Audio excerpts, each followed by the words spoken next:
Morning, pup. There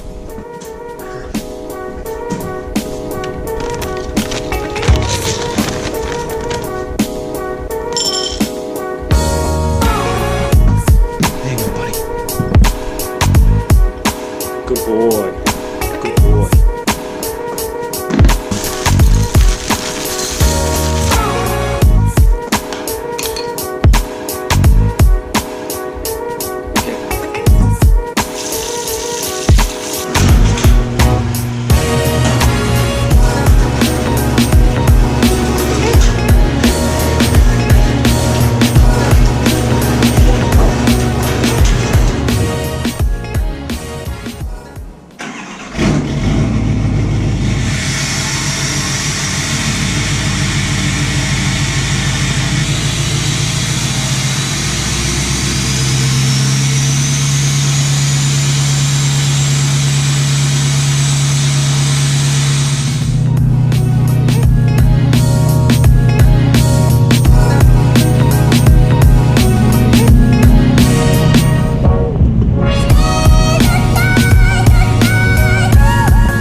Good morning, everybody. Welcome to the vlog.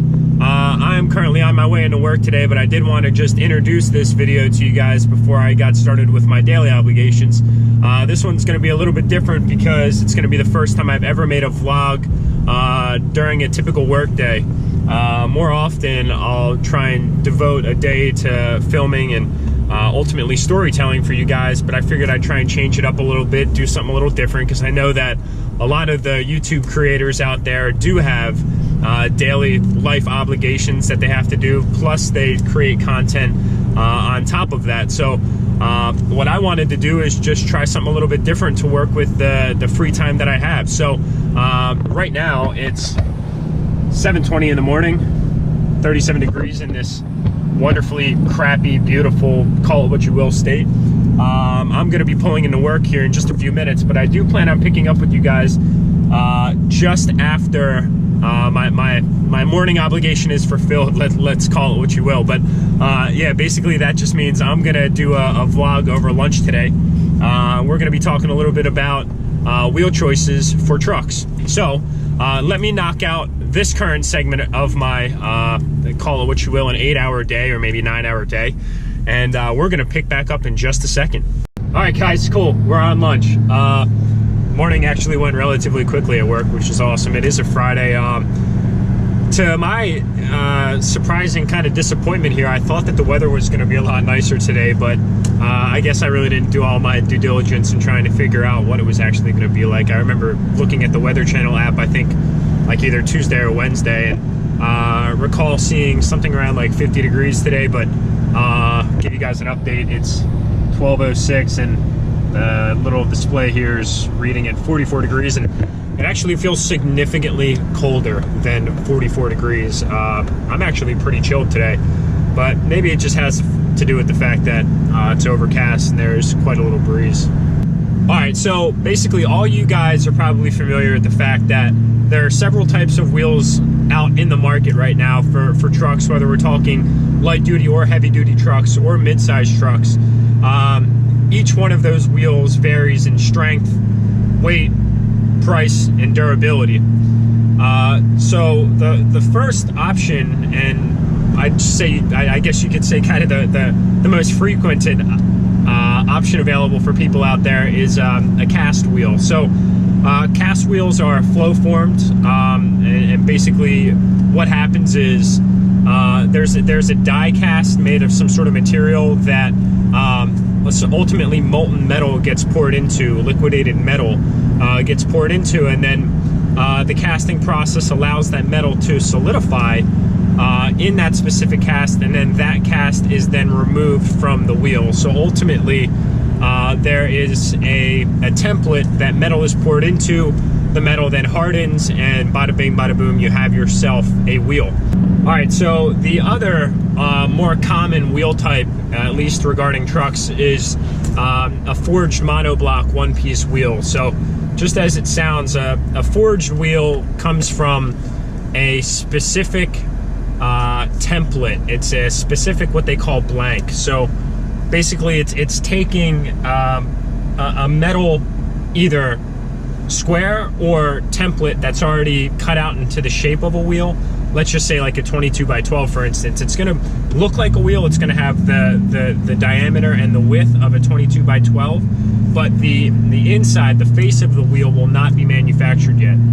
So what will happen is they'll take this monoblock and they'll put it into a metal lathe that will then follow some sort of CAD process or some sort of an engineering diagram to then put a drill bit to that specific monoblock piece of metal to ultimately carve out the desired design. Again, cast wheels and forged wheels are both made out of aluminum. It's just how the properties of those materials are combined. So you're definitely going to get a little bit more strength out of a forged wheel. You're going to have that open-endedness with customization. So ultimately you could approach a wheel manufacturer, a forged wheel manufacturer, and say, hey, look, I want to do something a little bit more unique, a little bit more one-off, and that could totally be doable. Whereas a cast wheel, you don't have that option. Ultimately, you need to buy what's off of the shelf. And that really kind of plays into your ability to create something that's a little bit more unique rather than kind of buy what's available to the rest of the public, right? Which kind of brings us in as a smooth transition into the cons. So if you want to get something that's customized, clearly you're going to pay a little bit more money for it. You're not only paying for the fact that it's a customizable wheel, you're also paying for all of the overhead or all of the time and labor that it takes to make these wheels. So rather than the die and cast process, it's relatively straightforward. It doesn't take all that much time.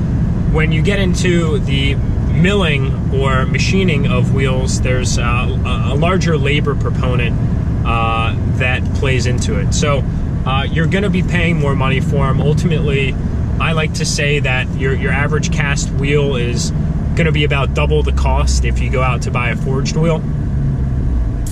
Another one of the downsides, I guess you could say, of buying a machined wheel is specifically in like the diesel industry, and I'm only attesting to my personal experiences, is that it's really difficult to communicate with the manufacturers. So you know, your American Forces of the world, your Specialty Forged of the world, your Fuel Forged of the world, basically they all operate off of a very similar business model, which is to go to market through a distribution network or a retailer. So you all might be familiar with, or if you're not familiar with, those that are viewing that aren't in, you know, this industry yet, you've got all your different independent retail distributors that basically connect you with the manufacturer. And the way that the communication policy is structured with these manufacturers is you have to go through your retail distributor, which can be a complete pain in the ass at times. And not that I'm undermining anybody's ability to do that, but it can get frustrating when you just can't go directly to the source. And again, I'm just attesting to my own personal experiences here. So I had a set of fuel forged wheels on the truck, as you guys could probably remember, for about a year. It took me just about 14 weeks to get those wheels in. This was something that I wasn't familiar with going into it for the first time. So as you can probably imagine, just as I'm kind of feeling now with my current wheels, as it's a 12-week process to date, and I still don't have anything to say for it except a little bit of a hole in my pocket, it sucks. I mean, it sucks to go out there and pay a premium for a premium product and not feel like you're getting a premium experience. And not that I want to bash any of the manufacturers, but I really think that they could all do a significantly better job at communicating to their customer base with the different progressions that are made throughout the manufacturing process. I mean, I know, for instance, right now, I think it's American Force, they're trying to institute an update system that's driven through email. So whenever your retailer, whomever it is, let's just say it's Jack's Diesel Performance, that's actually not a retailer by any means, that's just me making up my own, I gotta turn the heat down, it's so freaking hot in this thing right now. That's just me making up my own retailer. Basically, I would place the order for you, the customer, and then you would come to me to get any answers on my wheels that I just paid a hefty amount of cash for. Which kind of sucks for me, because ultimately you, the customer, are gonna be really anxious to get your new wheels, and me, I'm just gonna continue to kind of try and run my business, and of course, you know, I'm gonna try and abide with the best or the highest quality customer service, but there's only so many updates that you can get. So to get to the updates of the emails, I think that was American Force that I had mentioned, that is a great concept, but I'm just not sure how it works. So yeah, guys, basically what I wanted to get out of that was to give you an expectation as to what you can get yourself into.